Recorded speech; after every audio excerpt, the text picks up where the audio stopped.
जो लहरों पे राज करता है वही समुद्री खेल के नियम तय करता है। आज हिंद महासागर में समीकरण बदल रहे हैं। चीन बांग्लादेश से लेकर के मलेशिया तक समुद्री गलियारों में अपना प्रभाव बढ़ा रहा है।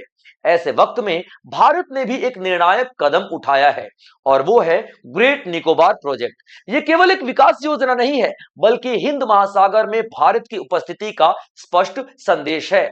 ये एक ऐसा समुद्री केंद्र है जो ट्रेड, डिफेंस और रीजनल इंफ्लुएंस तीनों को एक साथ मजबूत करता है। तो दोस्तों, हमारा आज का टॉपिक भी है मेगा ग्रेट निकोबार प्रोजेक्ट। तो चलिए दोस्तों, देखते हैं क्या है ये प्रोजेक्ट और किस तरीके से ये इंपॉर्टेंस रखता है हमारे भारत की सुरक्षा के लिए, चाहे वो इकोनॉमिक हो, चाहे वो किसी भी दृष्टिकोण से हो। चलिए दोस्तों, देखते हैं। और जो भी साथी दोस्त प्यारे यहाँ पे नए हैं इस प्लेटफॉर्म पे, सब्सक्राइब जरूर कर लीजिएगा, क्योंकि इस तरीके के बेहतरीन टॉपिक मैं आप लोगों के लिए लेकर के आता रहूंगा। तो दोस्तों देखिए, अभी एक ग्रेट निकोबार प्रोजेक्ट शुरू किया जा रहा है ग्रेट निकोबार आइलैंड में। और ये कैसा प्रोजेक्ट है? ये एक बहुत बड़ा पोर्ट बनाने का प्रोजेक्ट है, यानी कि यहां पर एक बहुत बड़ा बंदरगाह बनाने का प्रोजेक्ट है, ये याद रखना। और ये बंदरगाह तो कहने मात्र से है, याद रखना, ये सिर्फ एक बंदरगाह नहीं है। ये डिफेंस की दृष्टि से देखो तो सबसे ज्यादा इंपॉर्टेंट है चाइना को कंट्रोल करने के लिए, या फिर चाइना को दो टूक जवाब देने के लिए। और जितना बड़ा ये एयरपोर्ट, जितना बड़ा ये बंदरगाह बनाया जा रहा है बच्चों, उतना बड़ा तो भारत में अभी तक कोई बंदरगाह है ही नहीं। 81,000 करोड़ की लागत से पूरा का पूरा ये इंफ्रास्ट्रक्चर तैयार किया जा रहा है। और नाम क्या दिया गया बच्चों? तो निकोबार मेगा इंफ्रास्ट्रक्चर प्रोजेक्ट, यानी कि इंफ्रास्ट्रक्चर की डेवलपमेंट यहां पर की जा रही है। तो अभी देखिए, नेशनल ग्रीन ट्रिब्यूनल ने इसको हरी झंडी दिखा दिया है। यह प्रोजेक्ट 2015 में ही चर्चा में आया था, फिर 2021 में थोड़ी बहुत मंजूरी मिली और 2022 में जो गवर्नमेंट ने पूरी मंजूरी दे दी कि हाँ भैया ठीक है, इसको आप लोग लागू कर सकते हो। लेकिन यहां पे तकरीबन 8.5 लाख पेड़ काटे जाने की संभावना थी। तो वहां के जो लोकल लोग थे, उन्होंने केस कर दिया कि नहीं भाई, हमारा इतना ज्यादा पर्यावरण का नुकसान हम लोग नहीं झेल सकते हैं।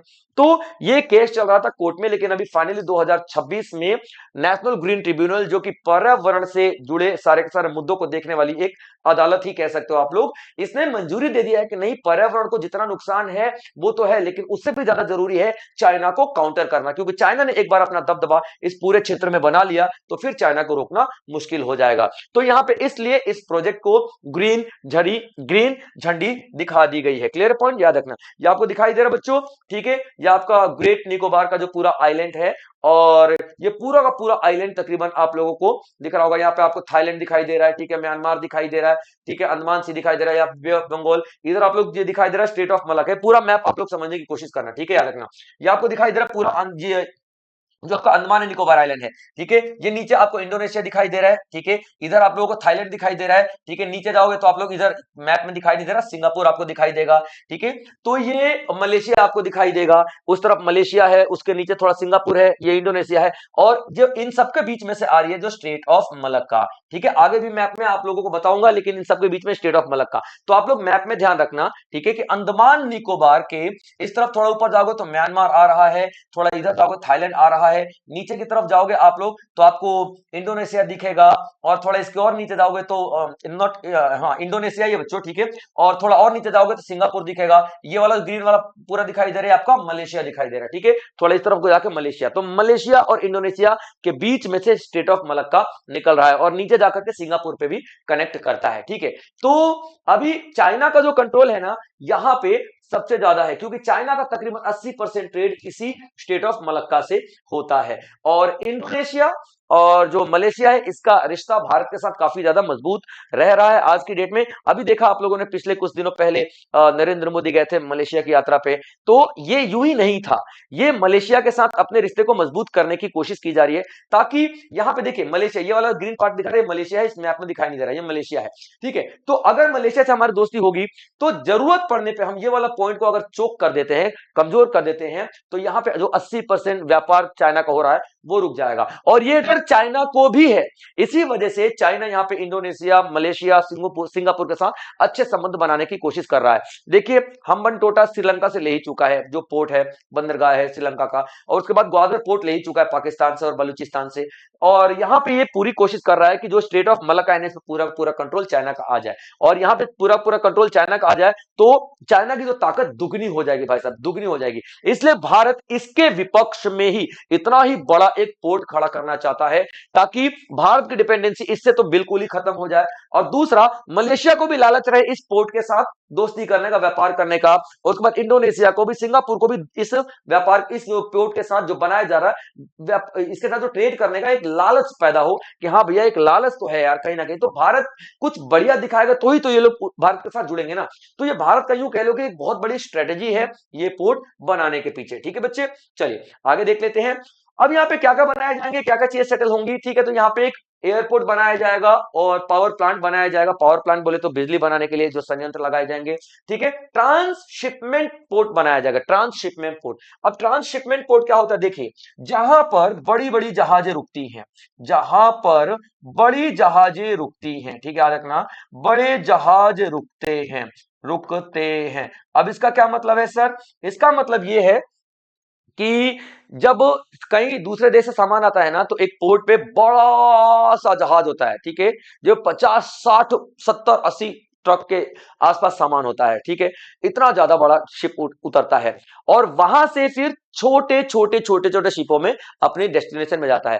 तो दुर्भाग्य की बात यह है कि भारत के पास एक भी पोर्ट नहीं है जो कि ट्रांसशिपमेंट पोर्ट हो, एक भी नहीं है। हम लोग जो कोलंबिया के पोर्ट पे, कोलंबिया में है जो ट्रांसशिपमेंट पोर्ट, वहां पे अपनी बड़ी बोट उतारते हैं, या फिर सिंगापुर पे डिपेंड है इस चीज के लिए। भारत में एक भी पोर्ट ऐसा नहीं है, तो ये अभी पोर्ट बनाया जा रहा है। तो याद रखना ट्रांसशिपमेंट पोर्ट जो बन जाएगा तो बहुत ज्यादा हमारे लिए आर्थिक एक मजबूती प्रदान होगी। उसके बाद आप यहाँ पे देखोगे टाउनशिप भी बनाया जाएगा। टाउनशिप भी मतलब कि इंडस्ट्रियल एरिया हो गया, रहने के लिए एरिया हो गया, स्कूल हो गया, हॉस्पिटल हो गया, यानी कि भाई इतनी सारी चीजें होंगी तो जाहिर सी बात है टूरिज्म बढ़ेगा, लोग बढ़ेंगे और पॉपुलेशन यहाँ पर बढ़ेगी, है ना बच्चों। उसके बाद यहाँ पे एक नेगेटिव पॉइंट आप लोगों को मैं बताऊं, यहाँ पे जो होगा वो 130 स्क्वायर किलोमीटर के जंगल काटे जाएंगे, और ये थोड़ा एक बहुत ही दुखद पॉइंट है बच्चों, क्लियर पॉइंट याद रखना। और जो लोकेशन आपको बता ही चुका हूं, आइलैंड जो आपको बता ही चुका हूं कौन सा है, और 910 स्क्वायर किलोमीटर का जो ये पूरा एरिया है जो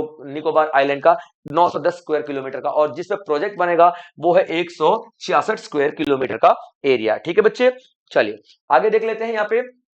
अब pillars of the mega project, यानी कि जो मेन स्तंभ है मेगा प्रोजेक्ट के वो क्या है, यानी कि ऐसी क्या क्या चीजें यहां पर बनाई जाएंगी और उनका क्या क्या महत्व है आप लोगों को दिखाता हूं। ठीक है बच्चों, तो ये आपको दिखाई दे रहा है, ठीक है, ग्रेट निकोबार आइलैंड, और इसका जो सबसे लोअर पार्ट ये इंदिरा पॉइंट कहा जाता है। जो सुनामी 2004 में आई थी तो इंदिरा पॉइंट डूब गया, लेकिन सबसे आखिरी पार्ट आप लोगों को इंदिरा पॉइंट दिखाई देगा। ठीक है, ये आपको दिखाई देगा, ठीक है, गैलेथिया बे, गैलेथिया बे, या ये रहा आपका गैलेथिया बे। ठीक है, यानी कि ग्रेट निकोबार के बिल्कुल सदर्न वाले पार्ट पे आपको क्या दिखाई देगा, गैलेथिया बे। यहीं पे हमारी बड़ी बड़ी शिप्स आकर के रुकती हैं और यहीं से फिर सामान बाकी जगह दूसरी जगह जाता है। तो अब देखिए यहां पे क्या क्या बनाया जाएगा। ठीक है, सबसे पहले आप लोग क्या देखोगे, यहां पर गैस और सोलर बेस्ड पावर प्लांट बनाए जाएंगे, यानी बिजली बनाने के लिए जो संयंत्र लगाए जाएंगे, जो कि 0.39 स्क्वायर किलोमीटर में होगा। ठीक है, उसके बाद आप लोग यहां पे क्या देख रहे हो, टाउनशिप, घर वर बनाए जाएंगे, कॉमर्शियल, लॉजिस्टिक, यानी कि हॉस्पिटल, स्कूल बनाए जाएंगे 149.6 स्क्वायर किलोमीटर के अंदर में। ठीक है, उसके बाद डुअल यूज सिविलियन और मिलिट्री इंटरनेशनल एयरपोर्ट बनाया जाएगा। जो एयरपोर्ट होगा ना वो ऐसा नहीं होगा कि जैसे क्या होता है बड़े बड़े शहरों में या फिर इंडिया में ही, दिल्ली में भी चले जाओ, है ना, तो जो आर्मी का एयरपोर्ट है वो अलग है और सिविलियंस का अलग है, लेकिन यहाँ पे एक ही एयरपोर्ट बनाया जाएगा जो कि डुअल यूज होगा, जो आर्मी वाले भी इस्तेमाल करेंगे, एयरफोर्स वाले भी इस्तेमाल करेंगे और सिविलियंस भी इस्तेमाल करेंगे। वो 8.45 स्क्वायर किलोमीटर का आप लोगों को दिखाई देगा। ट्रांसशिपमेंट पोर्ट, यानी कि जहां पे बड़े बड़े शिप अब आएंगे, अब हमें दूसरे पोर्ट्स पे डिपेंड रहने की जरूरत नहीं पड़ेगी, ना ही सिंगापुर पे, ना ही कोलंबिया पे, हमारा खुद का ट्रांसशिपमेंट पोर्ट आपको यहाँ पे दिखाई देगा। ठीक है बच्चों, तो 7.66 स्क्वायर किलोमीटर का ये पूरा का पूरा प्रोजेक्ट आप लोगों को दिखाई देगा। ट्रांसशिपमेंट की बात करूं बच्चों, ठीक है, याद रखना। आगे देख लेते हैं। अब ये पूरा पूरा आप लोगों को मैप दिखाई दे रहा है, जो मैं आपको बता चुका हूं वही सारा मैप आप लोगों को यहाँ पे बड़े लेवल पे दिखाई दे रहा है। ठीक है, चलिए आगे देख लेते हैं। अब देखिए ये why government is pushing this project, यानी गवर्नमेंट को क्यों लग रहा है कि प्रोजेक्ट इतना ज्यादा इंपॉर्टेंट है। अब ध्यान से दिखेगा, ठीक है, याद रखना। यहां से जो ईस्ट की तरफ से जो भी जहाज आएगी, ठीक है, यहाँ पे पहले शिप में आएगी, याद रखना शिप में, ठीक है, ये सॉरी सिंगापुर है ये, ठीक है, सिंगापुर में आएगी, सिंगापुर होते हुए, ठीक है, कलांग होते हुए ये भारत का है, ठीक है। आईसीटीपी क्या है, ठीक है, आईसीटीपी यानी कि ट्रांसशिपमेंट पोर्ट, टीपी का मतलब ट्रांसशिपमेंट पोर्ट, आई मतलब इंटरनेशनल, ठीक है, याद रखना। तो इंटरनेशनल कंटेनर ट्रांसशिपमेंट पोर्ट कहलाता है, ठीक है, इंटरनेशनल कंटेनर ट्रांसशिपमेंट पोर्ट, ठीक है, ये ट्रांसशिपमेंट पोर्ट है, याद रखना। तो यहां पे जो सारे शिप आएंगे यहां से होते होते होते होते ये कोलंबो होते होते, तो हम लोग किस चीज पे डिपेंड है, याद रखना, हम लोग यहाँ पे कोलंबो पे डिपेंड है और यहाँ पे हम लोग सिंगापुर पे डिपेंड है, ठीक है। यहां से जो शिप बड़े बड़े आती है यहाँ पे रुकती है और फिर यहां से जो शिप हमारी सारी इकट्ठी होती है और फिर अपने अपने भारत में, ये देख कलकत्ता, हल्दिया, पारादीप, वाइजैक, अलग अलग जगहों पे यहाँ पे जाती हैं। तो आप लोग देखोगे कि ये सिंगापुर पे भी हम लोग डिपेंड है और यहां से देखो हम लोग कोलंबिया पे डिपेंड है, और ये जो जो आपका गैलेथिया बे है ये कितना दूर हम लोगों को पड़ जाता है, क्लियर पॉइंट। तो आप लोग देखोगे और इस पे देखो यहां से म्यांमार की भी नजर, यहां से थाईलैंड की भी नजर, यहां से मतलब तमाम तरीके के खतरे यहां पे आप लोगों को दिखाई देने वाले हैं। तो ये पूरा का पूरा जो पोर्ट बन जाएगा ना, तो हमें यहां पे ठहरने की जरूरत नहीं है, हम सीधा यहां पे आ सकते हैं, ठीक है, यहां पे आ सकते हैं, ठीक ठीक है, नीचे यहां पे, ठीक है, इस तरफ कहीं नीचे आ सकते हैं, यहां पे दिखाई नहीं दे रहा, लेकिन ये पूरा नीचे वाला पूरा और नीचे जाओगे ना तो यहाँ पे हम लोग आ सकते हैं, क्लियर पॉइंट बच्चों, याद रखेगा। तो हमें बहुत ज्यादा परेशानियों का सामना करना पड़ता है, दूसरे देशों पे डिपेंड रहना पड़ता है, ठीक है। चलिए अब देख लेते हैं यहाँ पे मेन असल में मुद्दा क्या है, चाइना क्यों बौखलाया हुआ है, क्योंकि जो स्टेट ऑफ मलक्का है, जैसे कि मैंने आप लोगों को बता दिया, ठीक है, ये आपका थाईलैंड दिखाई देगा, ये मलेशिया दिखाई देगा, नीचे जाओगे तो सिंगापुर आप लोगों को दिखाई दे देगा, ये आपको इंडोनेशिया, और इसी के बीच से ये पूरा का पूरा जो व्यापार होता है ना चाइना का, इसी रास्ते से होता है, ठीक है, और 80% व्यापार जो चाइना का होता है। तो चाइना को इस बात का डर है कि भाई साहब कहीं मलेशिया, इंडोनेशिया और थाईलैंड वगैरह ने अभी कहीं साथ दे दिया भारत का और ये वाला जो पॉइंट चोक हो गया तो उसका तो मतलब पूरा खेल ही बिगड़ जाएगा, इसलिए चाइना बहुत ज्यादा विस्तार की नीति इस वक्त अपना रहा है, ठीक है बच्चों, याद रखना। तो अभी चाइना जिस तरीके से विस्तार अपना रहा है, हमें बहुत ज्यादा जरूरत है एक ऐसे पोर्ट की। अब देखिए हम बड़ा सा पोर्ट नहीं बनाएंगे तो भैया मलेशिया हमारे साथ क्यों आएगा, ठीक है, इंडोनेशिया हमारे साथ क्यों आएगा, क्यों, हमारे पास जब पोर्ट ही नहीं है, पोर्ट चाइना के पास ही, तो चाइना के पास ही जाएंगे ना। तो चाइना के बराबर एक हमें बड़े पोर्ट की तो जरूरत थी ताकि हम लोग मलेशिया को, इंडोनेशिया को, सिंगापुर को व्यापार करने के लिए आमंत्रित कर सके और इस पोर्ट का इंटरनेशनल लेवल पे अब काफी ज्यादा इस्तेमाल हो। और जो हम लोग अपना कंटेनर यहाँ पे रखते थे, ठीक है, हम लोग ये जो कोलंबिया में रखते थे, अब हम लोगों को कंटेनर वहां पे नहीं रखने की जरूरत है। अगर हम लोग कंटेनर रखते तो हमको पैसे भी देने पड़ते थे, समुद्री जो पूरा सुरक्षा के लिए उन लोगों पे डिपेंड रहना पड़ता था, हम लोग करेंसी देते थे, फॉरेन करेंसी, अब हमको नहीं देना पड़ेगा। तो आर्थिक रूप से भी हमारा बहुत ज्यादा विकास हो रहा है, स्ट्रेटेजिक रूप, रणनीतिक रूप से भी विकास हो रहा है, और डिफेंस का रूप में देखो तो आप लोगों को बहुत सारी चीजें देखने के लिए मिलेंगी। और ये वो रास्ता है ना जहां से तकरीबन 94,000 शिप्स हर साल पास होती हैं, ठीक है बच्चों। चलिए अब देख लेते हैं यहाँ पे एनवायरमेंटल इंपैक्ट, यानी कि एनवायरमेंट पे क्या असर पड़ने वाला है। देखो बच्चों, इस पे तकरीबन तकरीबन 8.5 लाख पेड़ काटे जाएंगे जो कि 130 स्क्वायर किलोमीटर में फैले हुए हैं, यानी जंगली जंगल एरिया है, काटना तो पड़ेगा, है ना बच्चों, याद रखना। अब यहाँ पे देखोगे कि 684 स्पीसीज ऑफ फ्लोरा, यानी कि पेड़ पौधों की जो प्रजातियां 684 पाई जाती है, उनका भी हमारा नुकसान होगा। 330 जो है जीव जंतु, छोटे मोटे कीड़े मकोड़े, पक्षी वक्षी सब पाए जाते हैं, इनको भी काफी ज्यादा नुकसान पहुंचेगा यहाँ पे, ठीक है। तो कहीं ना कहीं हमारा एक एनवायरमेंट का लॉस तो है, लेकिन देखिए राष्ट्र जब खतरे में हो तो ये कॉम्प्रोमाइज हमको करना ही पड़ेगा, या तो हम लोग चाइना को रोक लें या तो अपने एनवायरमेंट की बात कर लें, तो एक ना एक चीज को तो हमको कहीं ना कहीं कंट्रोल करना ही पड़ेगा, ठीक है। अब दूसरा यहाँ पे देखोगे एक और समस्या क्या आ रही है, यहाँ पे ना कि शोम्पेन ट्राइब रहती है, शोम्पेन जनजाति रहती है, वो संख्या में मात्र और मात्र 250 ही है। 2004 में जो सुनामी आई थी तो उसमें बेचारे काफी ज्यादा तबाह हो गए थे, तो थोड़े बहुत बचे हुए तो 250 के आसपास ही हैं, तो उनको भी काफी ज्यादा यहाँ पे खतरा महसूस हो रहा है, डरे हुए हैं कि भैया इस तरीके के प्रोजेक्ट जब आएंगे तो क्या होगा। यहाँ पे एक विशेष प्रकार का कछुआ भी दिखाई देता है, ठीक है, यहाँ पे क्या है, जायंट, ठीक है, लेदर बैक टर्टल, यानी कि इसके पीठ पे लेदर है। उसके बाद आप तो देखो बहुत सारे कोरल आपको लोग दिखाई देंगे, यहाँ पे जो एनवायरमेंट से जुड़े हुए बहुत सारे प्रजातियां दिखाई देंगी। यहाँ पे एक दुगोंग दिखाई देगा, दुगोंग एक तरीके का समुद्री काऊ बोलते हैं, एक दरियाई काऊ बोलते हैं हम लोग जिसको दुगोंग। वो क्या खाता है, जो मिडोज वाली घासें खाता है, जो समुद्र के अंदर घासें होती है वो खाता है। तो कहीं ना कहीं ये जो प्रोजेक्ट होगा तो भीड़ बढ़ेगी बहुत ज्यादा, और बहुत ज्यादा लोग आएंगे यहाँ पे, बहुत ज्यादा व्यापार होगा, तो डेफिनेटली ये सब कुछ इफेक्ट होगा और एनवायरमेंट को तो बहुत ही ज्यादा यहाँ पे अभी नुकसान होने वाला है, ठीक है बच्चों। चलिए अब ट्राइब की बात कर लेते हैं। तो 250 के आसपास इनकी संख्या है। नाम है शोम्पेन ट्राइब, और निकोबार की एक कम्युनिटी है जो हंटरर और गैदरर यानी कि शिकार पे ही अपना भोजन पानी ये लोग करते हैं, आप लोग देखोगे। ठीक है बच्चों, और ये जब 2024 में जो सुनामी आई थी उसके बाद काफी ज्यादा यहाँ पे इनका लॉस हो गया था।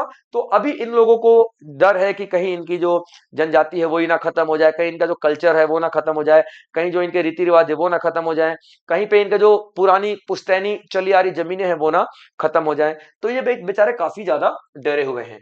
अब यहाँ पर एक चीज आ रही है, कंट्रोवर्सी उठ रही है बार बार कि इकोनॉमिक प्रोमिसेस और ग्राउंड रियलिटी। देखते हैं यानी कि ग्राउंड रियलिटी क्या है और जो प्रोमिसेस हैं हमारी अर्थ, जो हमारी इकोनॉमिक को लेकर के है ना, अर्थव्यवस्था को लेकर के। तो देखिए गवर्नमेंट क्या बोल रही है कि ग्लोबल शिपमेंट हब बनाएंगे हम लोग यहाँ पे, यानी कि बड़ी बड़ी शिप उतरेंगी और जिससे कि जॉब आएगी, रीजनल डेवलपमेंट यानी कि पूरा जो एरिया डेवलप हो जाएगा। नो डाउट ये तो होगा ही होगा भाई, डेवलपमेंट तो आएगी no doubt. Strategic logistic corridor यानी कि एक ऐसा एरिया जहां पे अब सिंगापुर की शिप आएगी, श्रीलंका की शिप आएगी, मलेशिया की आएगी, थाईलैंड की आएगी, इनफैक्ट चाइना की भी शिप आएगी। ठीक है, व्यापार के टाइम पे सब दोस्ती मतलब दुश्मनी भुला दी जाती है।